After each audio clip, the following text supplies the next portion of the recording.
Well, howdy, everybody. Thanks for joining us. A new week, new topics to tackle.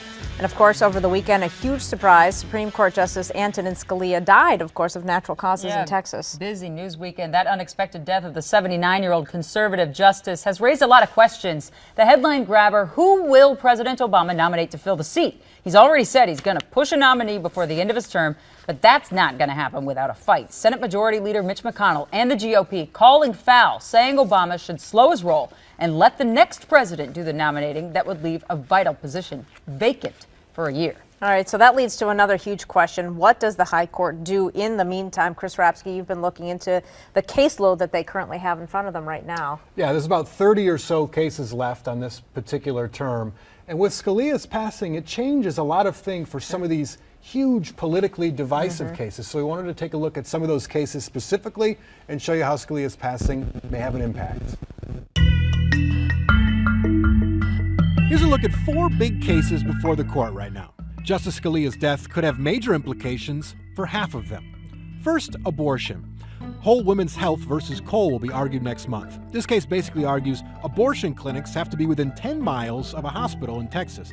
Right now, 30 of 40 are not and would have to close. The argument being that that the medical standards for an abortion clinic might be a little bit lower than for a hospital, and therefore if something goes wrong, you can get a woman to the hospital really quickly to have her taken care of if something really goes haywire. In this case, Scalia's passing won't likely change anything. A 4-4 split would uphold the lower court's conservative ruling anyway. Next one, same deal. Affirmative action. Fisher versus University of Texas. Essentially a reverse discrimination cause claiming as a white woman that she should have been able to be admitted. So here's what the court's trying to decide. Can you use race as a factor in admissions for college programs? The lower court ruled it's okay to use race as part of admissions, siding against Fisher. However, because liberal Justice Elena Kagan recused herself, there's a chance the conservative judges could overturn this 4-3. So, Scalia's death really wouldn't have made a difference here.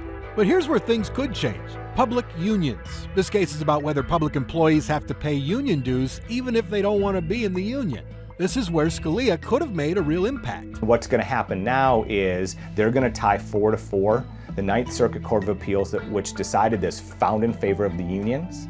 That decision is going to stand if the court decides 4-4 on this case, and then the unions are actually saved, at least for the time being. And lastly, contraception. Zubik versus Burwell is a case that deals with paperwork.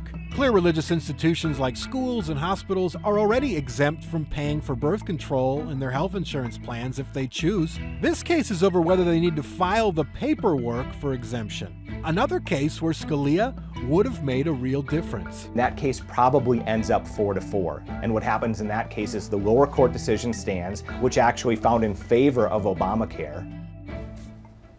Boy, it's amazing how the impact that a man's death can have as much as almost his vote. But they go to work regardless. The Supreme Court still meets when it meets, regardless of being at 8 right now. That's what I understand. But they have a number of options of things they can do. I mean, they can push cases back to the next term. Okay. They can vote and let the decision go back down to the lower court's decision.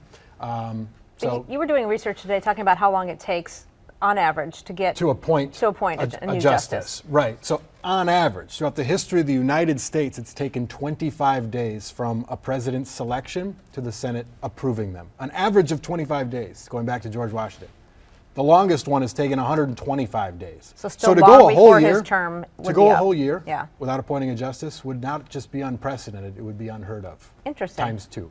Oh, this one's going to be fascinating. It just is what it is. During a I'm not saying presidential either way. I'm election saying year. It has there Yeah, are yeah. so many political implications inside of if he appoints someone, if he doesn't, if the Senate approves him, if they deny him. Because, hello, there's an election going on, and these candidates can use that as fodder every time. It has Can't make it up. enormous implications. Make a movie out of it. Thanks, Chris. They probably have.